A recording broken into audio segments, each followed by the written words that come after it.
दोस्तों, परिवार और माँ की एक प्रेरणादायक कहानी आपके साथ लेकर फिर से हाजिर हुआ हूँ। दोस्तों, हर कोई चाहता है कि अपना परिवार सुखी से रहे और वह एक कुशल जीवन जी सके।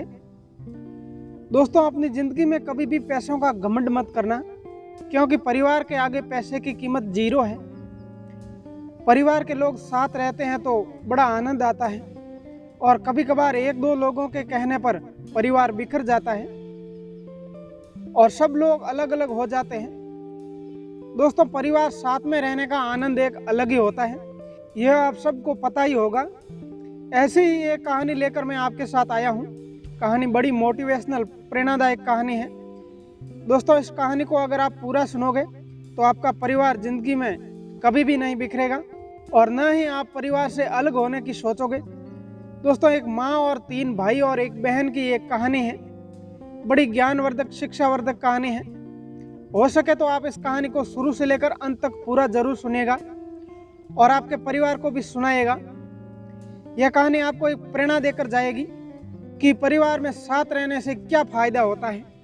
दोस्तों, इससे पहले आप हमारी कहानी में खो जाएंगे, मेरी आपसे निवेदन है कि आप अगर हमारे चैनल पर पहली बार पधारे हैं तो इस चैनल को सब्सक्राइब करें और वीडियो को लाइक करें, अच्छे कमेंट किया करें और वीडियो को अपने दोस्तों के साथ शेयर करें। आओ दोस्तों, कहानी शुरू करते हैं। एक गांव में एक सुखी परिवार रहता था। उस परिवार में 3 भाई और एक बहन थी। उनके माँ बाप उन चारों को बेहद प्यार करते थे, मगर बीच वाले बेटे से थोड़ा परेशान थे।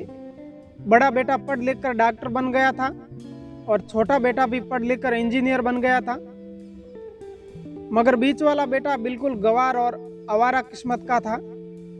कुछ समय बाद उनके दोनों बेटे डॉक्टर और इंजीनियर ने शादी कर ली और कुछ महीनों बाद इनकी बेटी का भी एक अच्छे घराने में विवाह हो गया, मगर बीच वाला बेटा अभी भी कुंवारा ही था। वह अनपढ़ था और कहीं पर मजदूरी का छोटा सा काम करता था। उसको शादी के लिए कोई भी लड़की नहीं मिल रही थी। उसके माँ बाप उससे बहुत परेशान हो चुके थे। अब जब भी उसकी बहन अपने मायके आती तो वह पहले डॉक्टर और इंजीनियर दोनों भाइयों से मिलती, मगर बीच वाले भाई से बहुत कम मिलती थी, क्योंकि वह उसे ज़्यादा पैसे नहीं दे पाता था। लेकिन फिर भी वह अपनी बहन से बहुत अधिक प्यार करता था।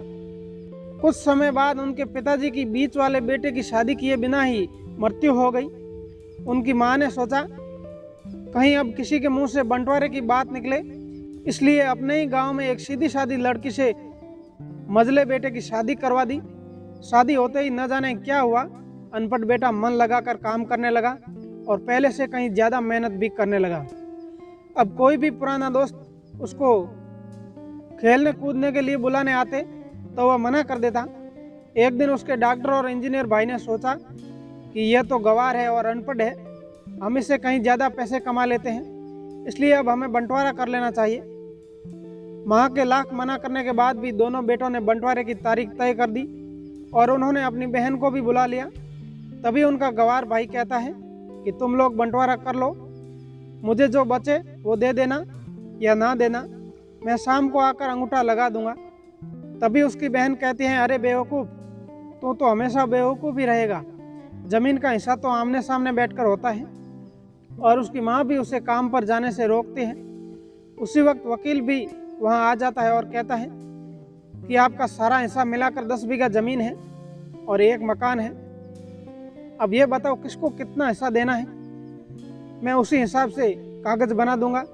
तब गंवार भाई कहता है, वकील साहब 5-5 बीघा ज़मीन हमारे दोनों भाइयों के नाम लिख दो और ये हमारा घर है, मेरी प्यारी बहन के नाम कर दो।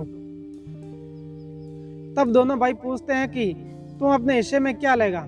गंवार भाई कहता है कि मेरे हिस्से में मेरी प्यारी माँ है।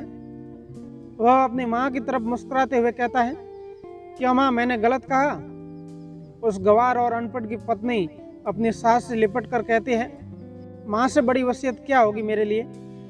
उसी वक्त उसका गंवार पति भी अपनी माँ से लिपट जाता है। गंवार बेटे और बहू के प्यार से जमीन जायदाद के बंटवारे को एक सन्नाटे में बदल दिया।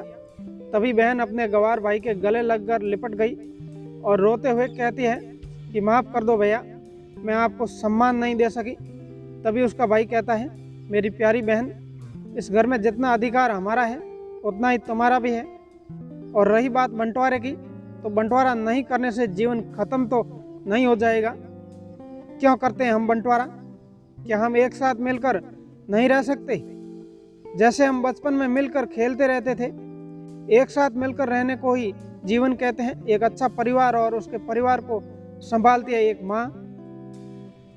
तभी उसके दोनों भाई भी बहुत शर्मिंदा होते हैं और वो बंटवारे के कागज फाड़ कर फेंक देते हैं। और उस दिन के बाद उसका पूरा परिवार खुशी खुशी एक साथ रहने लगा।